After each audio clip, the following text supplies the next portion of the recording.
ആഷിഖ്, മാസപ്പടി കേസിൽ ഒരു റെയ്ഡ് നടക്കുന്നു. റെയ്ഡിന് ശേഷം വലിയ രീതിയിലുള്ള സംഭവ വികാസങ്ങൾ ഉണ്ടാകുന്നു. അതോടെ ഇതെല്ലാം കെട്ടടങ്ങി എന്ന് വിചാരിച്ച ഒരു ഘട്ടത്തിൽ നിന്ന് വീണ്ടും തിരിച്ചു വരികയാണ്. മുൻ മുഖ്യമന്ത്രി പിണറായി വിജയന്റെ മകൾ വീണ തൈക്കണ്ടിക്കെതിരെ കുരുക്ക് മുറുകുന്നു.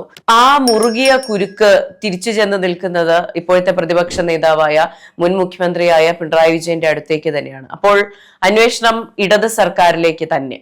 CPM നേതാക്കളെല്ലാം മുമ്പ് ഈ ഒരു അന്വേഷണം നടന്നുകൊണ്ടിരുന്നപ്പോൾ, അല്ലെങ്കിൽ വീണയെ ആവർത്തിച്ച് ED ചോദ്യം ചെയ്തുകൊണ്ടിരുന്നപ്പോൾ, ഇത് വീണയിൽ മാത്രം ഒതുങ്ങി നിൽക്കുന്ന കേസാണ്, എന്തിന് ഈ ഒരു CPM അല്ലെങ്കിൽ മുൻ LDF സർക്കാരിനെ ചോദ്യത്തിന്റെ മുന്നിൽ നിർത്തുന്നു എന്നുള്ള ആരോപണം ഉന്നയിച്ചിരുന്നു. പക്ഷെ അവരുടെ എല്ലാം ഒരു വാദങ്ങൾ പൊളിച്ചാണ് ഇപ്പോൾ ആ ഒരു പുതിയ തെളിവുകൾ പുറത്തേക്ക് വരുന്നത്.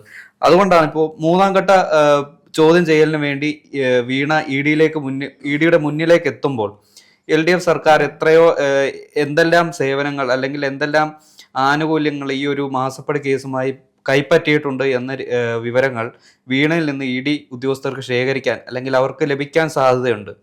അതെ, ഇപ്പോ വളരെ ബേസിക് ആയിട്ട് ആവശ്യപ്പെടുന്നത് എന്താണെന്ന് വെച്ചാൽ, ഇപ്പോ CMRL എന്ന കമ്പനി മാസപ്പടിയായി വീണ തൈക്കണ്ടിയുടെ കമ്പനിയായ എക്സാലോജിക്കിന് പണം നൽകുന്നു. അപ്പോൾ ഈ പണം വീണയുടെ കമ്പനിയായ എക്സാലോജി കൈപ്പറ്റാൻ വേണ്ട ഒരു സേവനവും ഈ CMRLന് വേണ്ടി ഈ കമ്പനി ചെയ്തിട്ടില്ല. അപ്പോൾ എന്തിനു വേണ്ടി പണം കൊടുത്തു എന്നുള്ളതാണ് ഇതിലെ ബേസിക് ചോദ്യം എന്ന് പറയുന്നത്. അപ്പോൾ ഇപ്പോൾ അന്വേഷണം നടക്കുന്നത്, അപ്പോൾ മുഖ്യമന്ത്രിയുടെ മകളുടെ കമ്പനിക്ക് CMRL പണം കൊടുക്കുന്നുണ്ടെങ്കിൽ ഈ CMRLന് ഈ പറഞ്ഞ സേവനം ചെയ്തു കൊടുത്തത് സർക്കാരാണോ? സർക്കാരിന്റെ ഭാഗത്ത് നിന്ന് എന്തെങ്കിലും വഴിവിട്ട സഹായങ്ങൾ കൊടുത്തിട്ടുണ്ടോ? ഈ കരിമണൽ ഖനനവുമായി ബന്ധപ്പെട്ട് എന്തെങ്കിലും ലീനേജ് ചെയ്തു കൊടുത്തതിന്റെ ഭാഗമായിട്ടാണോ വീണ തൈക്കണ്ടിക്ക് ഈ പറഞ്ഞ മാസപ്പടി കിട്ടിയത്? ഇതാണ് ബേസിക് ആയിട്ടുള്ള ചോദ്യം. കഴിഞ്ഞ 2 മാസങ്ങൾക്ക് മുൻപ് വരെ ഈ പറഞ്ഞ വിവാദഗതികൾ എല്ലാ സമയത്തും ഉണ്ടായിരുന്നു. ഈ മാസപ്പടി എന്ന് പറയുന്ന വിഷയം പൊങ്ങി വരുന്ന സമയം മുതൽ സർക്കാർ ചോദ്യചിഹ്നത്തിൽ, പ്രതിപട്ടികയിൽ അല്ലെങ്കിൽ പ്രതിസ്ഥാനത്തേക്ക് ഉയരാൻ സാധ്യതയുള്ള സിറ്റുവേഷനിൽ തന്നെയാണ് സർക്കാർ എല്ലാ കാലത്തും നിൽക്കുന്നത്.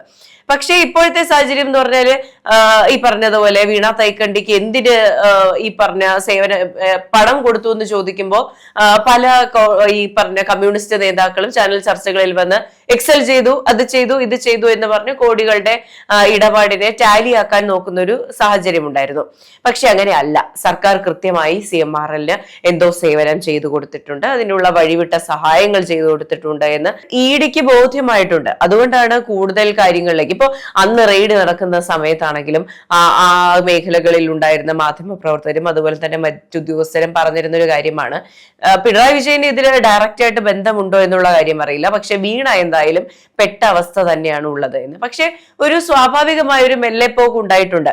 അത് ചിലപ്പോൾ ED എന്ന കേന്ദ്ര ഏജൻസിയും മുൻ മുഖ്യമന്ത്രിയും തമ്മിലുള്ള ധാരണയാണോ എന്നുള്ള സംശയം പോലും നമുക്കുണ്ടായിരുന്ന ഒരു സമയമുണ്ടായിരുന്നു. എന്ത് തന്നെ ആയാലും ഇപ്പോഴത്തെ സാഹചര്യത്തിൽ പിണറായി വിജയനെതിരെ തന്നെയാണ് വിരൽ ചൂണ്ടുന്നത്. അത് മാത്രമല്ല, ഇപ്പോൾ CMRL എക്സാലോജിക് കമ്പനികളുടെ കരാറിൽ വീണ തൈക്കണ്ടിയുടെ അഡ്രസ്സ്, അതായത് വിലാസം കൊടുത്തിരിക്കുന്നത് ഇപ്പോഴത്തെ AKG സെന്ററിന്റെ ഭാഗമായ ചിന്ത ഫ്ലാറ്റ്. അതിനോടൊപ്പം ഈ വീണ ആ സമയത്ത് കേരള മുഖ്യമന്ത്രിയുടെ മകളാണ്, അന്നത്തെ കേരള മുഖ്യമന്ത്രിയുടെ മകളാണ്. ആ ഒരു ഹോൾഡ് വെച്ചാണ് ഇതുപോലുള്ള ഡീലുകൾ അല്ലെങ്കിൽ ഇതുപോലുള്ള ഓരോ മാസപ്പടിയോ അല്ലെങ്കിൽ സേവനങ്ങൾ നൽകി എന്നതിന് ഈ ഒരു തുക കൈപ്പറ്റുന്നത്. അപ്പോൾ സ്വാഭാവികമായും ആ ഒരു സംസ്ഥാനത്തെ അന്നത്തെ മുഖ്യമന്ത്രിയായിരുന്ന പിണറായി വിജയൻ, ഇന്നത്തെ പ്രതിപക്ഷ നേതാവായ മുഖ്യമന്ത്രിക്കും അന്നത്തെ ആ ഒരു ഇടനില പോലെ നിന്ന ഈ ഒരു സർക്കാരും EDയുടെ മുന്നിൽ പ്രതിപട്ടികയിലാകും. ഇവിടെ മറ്റൊരു കേസ്, ഈ ഒരു മാസപ്പടി കേസുമായിട്ട് കണക്ട് ചെയ്ത് നമുക്ക് സംസാരിക്കാം. അതായത് നമ്മുടെ കരുവന്നൂർ നിക്ഷേപ തട്ടിപ്പുണ്ടല്ലോ, ആ നിക്ഷേപ തട്ടിപ്പിൽ 3 ജില്ലാ സെക്രട്ടറിമാർ ഉൾപ്പെട്ട ഒരു കേസാണ്. അതും ED തന്നെയാണ് അന്വേഷിച്ചത്. ഒടുവിൽ 28 പേരടങ്ങുന്ന പ്രതിപട്ടികയിൽ CPM എന്ന ഒരു കേരളത്തിലെ പാർട്ടിയും ഈ ഒരു പ്രതിയാകുന്നുണ്ട്. അതേ അവസ്ഥ തന്നെയാണ് ഇപ്പോൾ ഈ മാസപ്പടി കേസിൽ വീണയോടൊപ്പം കഴിഞ്ഞ LDF സർക്കാരും ഈ ഒരു പ്രതിസ്ഥാനത്തേക്ക് ED എഴുതി ചേർക്കുന്നത്. അതെ, ഇപ്പൊ ഏതൊരു തട്ടിപ്പ് കേസുമായി ബന്ധപ്പെട്ടാണെങ്കിലും ഒരു പാർട്ടിയോ പാർട്ടിയിലെ പ്രവർത്തകരോ ചേരുന്നത് പോലെ എനിക്കൊന്നും അത് ഇക്വേറ്റ് ചെയ്യാൻ പറ്റാത്തൊരു കാര്യമാണ് ഇതാണ് ഞാൻ വിശ്വസിക്കുന്നത്. ഇപ്പൊ മുഖ്യമന്ത്രിയുടെ മകളായതുകൊണ്ട് ഒരു എന്താ പറയാ ഒരു പ്രിവിലേജ് കിട്ടുന്നു, അതിന്റെ എന്തെങ്കിലും തരത്തിലുള്ള ആനുകൂല്യങ്ങൾ ലഭിക്കുന്നു. ഭാര്യയുടെ പെൻഷൻ പൈസ കൊണ്ട് ഉണ്ടാക്കിയ സ്ഥാപനം എന്ന് പറയുന്ന സ്ഥാപനത്തിലേക്ക് കോടികൾ ഒരു കണക്കുമില്ലാതെ എത്തുന്നു. ഈ കണക്കുകൾക്കൊന്നും ഇതിനൊന്നും ഡേറ്റ് അവൈലബിൾ അല്ല.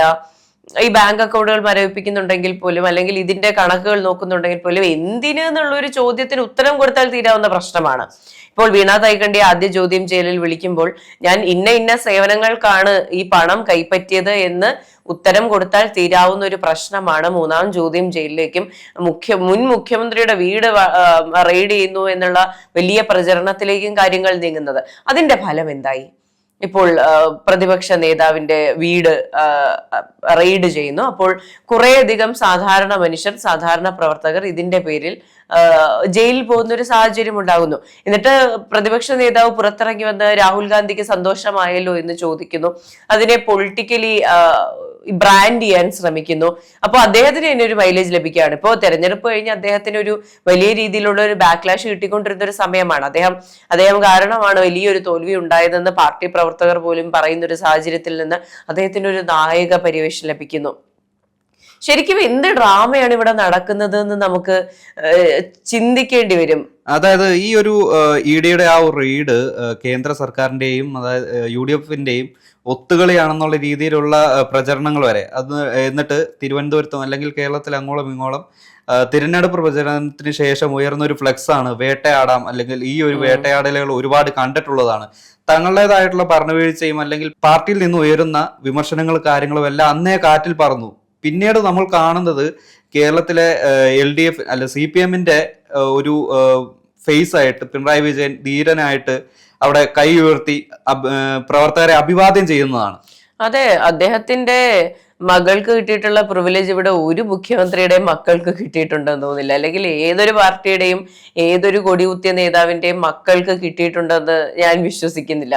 കോടിയേരി ബാലകൃഷ്ണന്റെ മകൻ ED, അതെ, ബിനീഷ് കോടിയേരിയെ ED പ്രതിസ്ഥാനത്ത് നിർത്തിയിട്ടില്ലേ, ചോദ്യം ചെയ്തിട്ടില്ലേ? അവിടെ പക്ഷെ കോടിയേരി ബാലകൃഷ്ണൻ മാതൃകാപരമായിട്ടുള്ള ഒരു ഇടപെടലായിരുന്നു. ഇതുപോലെ പൊതിഞ്ഞു കെട്ടി സംരക്ഷിക്കാനോ അല്ലെങ്കിൽ മുഖ്യമന്ത്രി ആയിരുന്ന സമയത്ത് പ്രതിപക്ഷത്തെയോ അല്ലെങ്കിൽ വിമർശിക്കുന്നവരെയോ അടക്കം പുച്ഛിക്കുകയോ അല്ലെങ്കിൽ കിടന്നാക്രമിക്കുകയോ ചെയ്തിട്ടില്ല. അദ്ദേഹത്തിന്റെ അധികാരം ഉപയോഗിച്ച് പൊതിഞ്ഞു പിടിക്കുകയായിരുന്നു മകൾ വീണയെ. അത് ഏതൊരു രാഷ്ട്രീയ നേതാവിനാണെങ്കിലും അല്ലെങ്കിൽ അഡ്മിനിസ്ട്രേറ്റീവ് പൊസിഷനിൽ ഇരിക്കുന്ന ആളുകളാണെങ്കിലും ധാർമ്മികമായി ഒരു ആരോപണം ഉണ്ടാകുമ്പോൾ അന്വേഷണം നടക്കട്ടെ, കൃത്യമായ അന്വേഷണം നടക്കട്ടെ എന്ന് തന്നെ പറഞ്ഞ് മാറി നിൽക്കണം. അത് തന്നെയാണ് രാഷ്ട്രീയ ധാർമ്മികത എന്ന് പറയുന്നത്. ഇപ്പൊ ഉമ്മൻചാണ്ടിക്കെതിരെ വലിയൊരു ആരോപണം ഉണ്ടായി, അദ്ദേഹം നിന്നു കൊടുത്തിട്ടുണ്ട്. കോടിയേരി ബാലകൃഷ്ണന്റെ മകനെതിരെ ആരോപണം ഉണ്ടായി, അദ്ദേഹം നിന്നു കൊടുത്തിട്ടുണ്ട്. ഇതുപോലെ പലരും പല സാഹചര്യങ്ങളും മാറി നിന്ന് അന്വേഷണം നടക്കട്ടെ എന്ന് ധൈര്യപൂർവ്വം പറഞ്ഞിട്ടുണ്ട്. ഇപ്പോൾ അത് പറയാൻ സാധിക്കും, ഇപ്പൊ പറയുന്നുണ്ട് അന്വേഷണം നടക്കട്ടെ എന്ന് പറയുന്നുണ്ടെങ്കിൽ പോലും ഇതിനെ വലിയ രീതിയിൽ ഡിഫെൻഡ് ചെയ്യുന്നുണ്ട്. അവിടെ തന്നെ നമുക്ക് പൊളിഞ്ഞു വീഴുന്നത് ഈ പറഞ്ഞ എന്തൊക്കെയോ ചീഞ്ഞു നാറുന്നുണ്ടല്ലോ എന്നുള്ള ചോദ്യം തന്നെയാണ്.